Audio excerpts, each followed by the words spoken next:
perlu diinget-ingetin karena itu bagian dari modus saja sebenarnya laki-laki dan perempuan yang melakukan hal-hal tersebut. Jadi sabar dan tahan diri teman-teman sekalian. Ini berkali-kali saya sering ucapkan kepada para generasi muda karena sukanya tuh ceramah soal cinta-cintaan biasanya kalau saya ceramah. Allah tuh ingetin berkali-kali ya. Saya sering bilang wala taqrabu zina innahu kana fahisha wa sa'a sabila. Allah ingetin jangan dekati zina.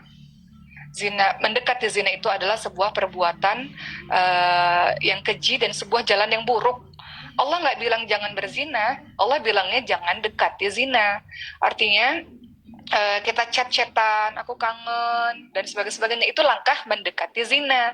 Kan setan nggak bilang, ayo zina sekarang, kan enggak. Setan tuh bilangnya begini, ayo curhat dulu, yuk kasih tahu aja kelemahan kamu. Makanya jangan suka curhat-curhat sama lawan jenis yang kita punya rasa dengannya teman-teman sekalian. Apalagi curhat sama suami orang, apalagi curhat sama orang yang kita suka. Kenapa?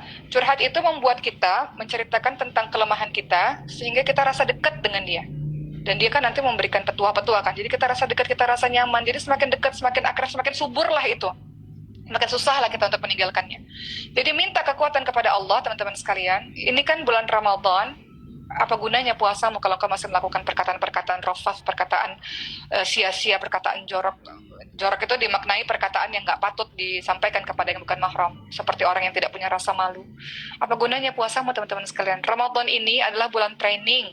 Allah ingin engkau puasa. Allah ingin kau qiyamul-lail. Allah ingin kau banyak baca Quran dibanding melakukan hal-hal yang gak ada manfaatnya.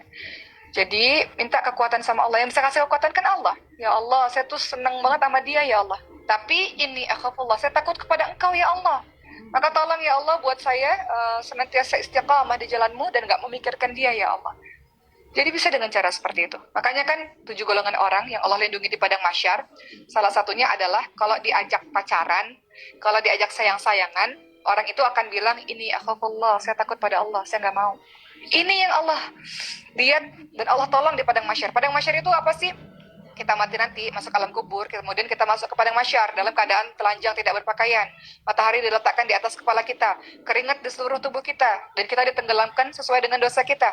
Ada yang ditenggelamkan di mata kaki dengan keringatnya, ada yang ditenggelamkan dengan keringatnya selutut, ada yang ditenggelamkan dengan keringatnya di sebahu.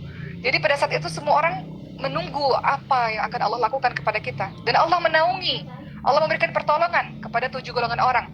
Imam yang adil, anak-anak muda yang beribadah kepada Allah, orang yang memakmurkan masjid, orang yang ketika diajak pacaran, diajak sayang-sayangan, gak mau, saya takut sama Allah, saya takut sama Allah. Kayak Nabi Yusuf tuh, senang juga kepada kepada Zulaikha. Nabi Yusuf alaihissalam senang kepada Zulaikha, tapi takut kepada Allah, jadi gak mau.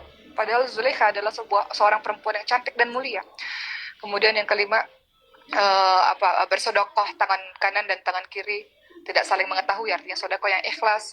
Kemudian yang ditolong oleh Allah di padang mahsyar nanti, apalagi air mata yang senantiasa dialirkan karena takut kepada Allah. Itu beberapa di antaranya.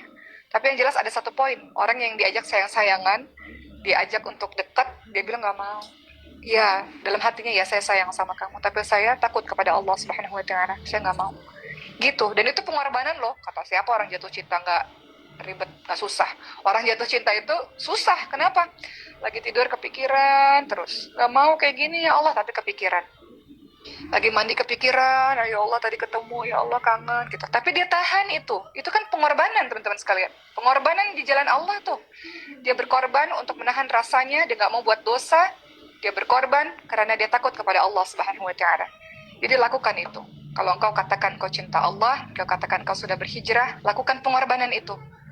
Cinta itu cuma masalah perasaan aja sih teman-teman sekalian. Kalau kita sering berkomunikasi, kita akan semakin dekat. Tapi kalau kita batasi, maka insya Allah lama-lama Allah akan hilangkan itu. Ya, jadi minta kekuatan kepada Allah. Kalau perlu salat taubat, salat hajat, minta kekuatan kepada Allah untuk kita meninggalkan hal tersebut. Nanti kalau sudah saatnya menikah, sejauh apapun engkau, di ujung dunia pun pasti bertemu kok teman-teman sekalian. Tapi kalau nggak jodoh, mau sedekat apapun, mau udah ngapain pun, kalau kata Allah nggak jodoh, nggak akan bisa bersama juga. Dan yang rugi siapa? Yang rugi kita. Ya, kita udah bahasa anak muda tuh udah DP duluan, kan rugi. Kita diminta dalam agama kita untuk menjadi orang yang menjaga kesucian. Masa lalu. Sekarang kita mau jadi orang baik, kita mau berhijrah, kita mau jadi wanita terhormat, kita mau jadi wanita yang kembali kepada Allah Subhanahu wa taala, kita baik, insya Allah nanti dapat pasangan yang baik. Sabar aja, sabar ya, sabar untuk menahan hawa nafsu untuk tidak melakukan dosa. Seperti itu. Baik, Mbak. Semoga